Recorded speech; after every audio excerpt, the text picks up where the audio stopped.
عاشقان رسول کی دینی تحریک دعوت اسلامی کے تحت ساؤتھ کوریا کے شہر انچن میں قائم مدنی مرکز فیضان مدینہ میں نیکی کی دعوت کا سلسلہ ہوا۔ ربی بالمصطفى بلغ مقاصدنا واغفر لنا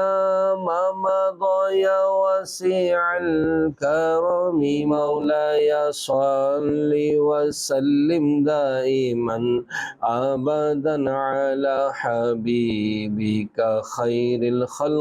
كلهم، جس میں مقامی کورین عاشقان رسول سمیت نگران ساؤتھ کوریا مشاورت اور مبلغین دعوت اسلامی و عاشقان رسول موجود تھے۔ رکن شورا حاجی محمد امین اتاری نے اس موقع پر اسلام کی اہمیت سے متعلق گفتگو کرتے ہوئے انہیں نیکی کی دعوت عام کرنے اور دعوت اسلامی کے دینی کاموں میں حصہ لیتے رہنے کی ترغیب بھی دلائی۔ ایک مسلمان ہونے کی حیثیت سے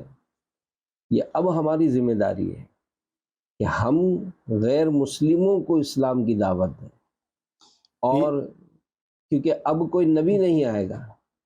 ہمارے پیارے نبی صلی اللہ علیہ وآلہ وسلم یہ اللہ پاک کے آخری نبی ہیں، اب ان کے بعد کوئی نبی نہیں آئے گا، تو اب یہ ہماری ذمہ داری ہے کہ ہم غیر مسلموں کو بھی اسلام کی دعوت دیں اور انہیں اسلام کی طرف بلائیں، اسلام پر ثابت قدم رہا جائے، اس اسلام کی دعوت دی جائے، اور پھر اس چیز سے ڈرا جائے کہ یہ جو بڑی نعمت ہے، یہ جو اسلام کی جو دولت ہے،